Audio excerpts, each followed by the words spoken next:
Here comes amazing video number 5. The wild coast, South Africa.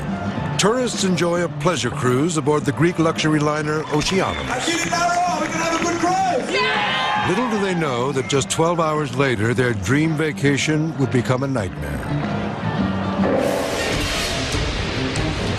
Damaged by a severe storm, the enormous ocean liner is taking on water and sinking fast.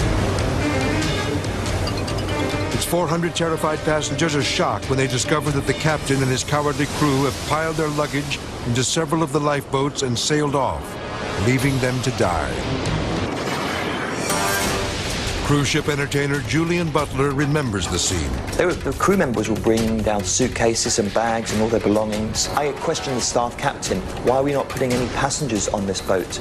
He said bring 10. 10 out of probably 60 people on a lifeboat, not enough. With panic and confusion all around him, another of the ship's entertainers, Moss Hills, goes below deck to see how quickly the water is rising. I could see water rushing down the passenger area. I'm right down below now. There's water everywhere. It's sloshing about from side to side. It's like a blow, and you think, my God, you know, we're sinking.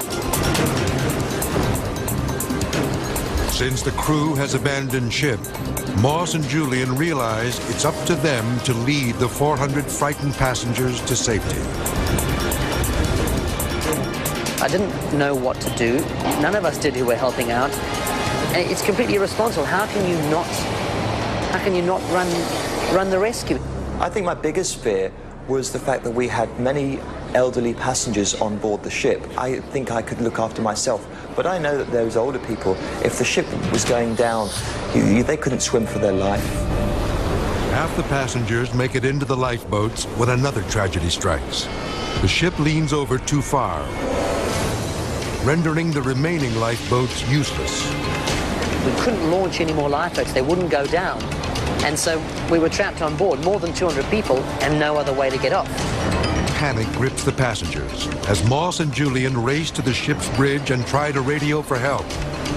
National Sea Rescue need a spare channel. Can you help over? So we just started on the radio, you know, mayday, mayday, trying to make some kind of contact.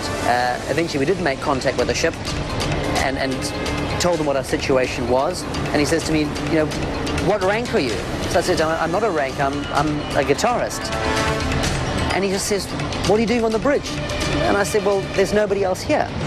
For 5 agonizing hours, the passengers wait for the helicopters to arrive. But the dangerously high winds, coupled with the treacherous seas, put the rescue mission in jeopardy. Then when the helicopters arrived, the wind was still blowing a lot. They couldn't get down onto the deck. They're sort of swinging around like that in the wind. With precious seconds ticking away, Moss lashes himself to the railing in order to guide the rescuer on board. Moments later, they start strapping the first of the passengers into the safety harness.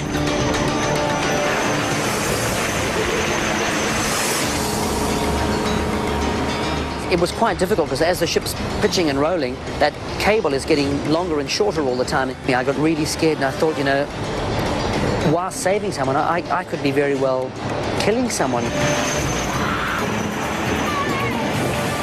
2 by 2, the passengers are hoisted to safety. With the ship minutes away from sinking, Moss sends the last terrified tourists up to the waiting helicopters.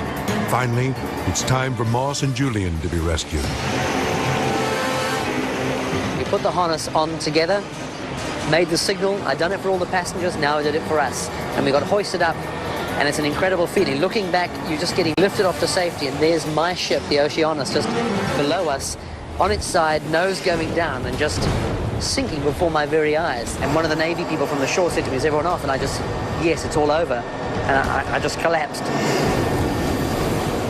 Watching the Oceanos in its final moments, Julian is reminded of another tragedy at sea.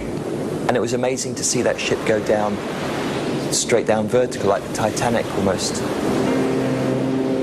It was sad to see everything going down, but we had our lives, and that's the most important. Back on shore, loved ones who were separated during the rescue are reunited. They owe their lives to the 2 brave men who stepped forward in their moment of crisis and became heroes. And if it wasn't for the TFC and entertainment staff, I don't know what would have happened. I'm just happy that we're alive. Amazingly, all of the passengers survived. No thanks to the captain who left them for dead. When I order abandon the ship, no matter what time I leave, abandon is for everybody. If some people like to stay, they can stay.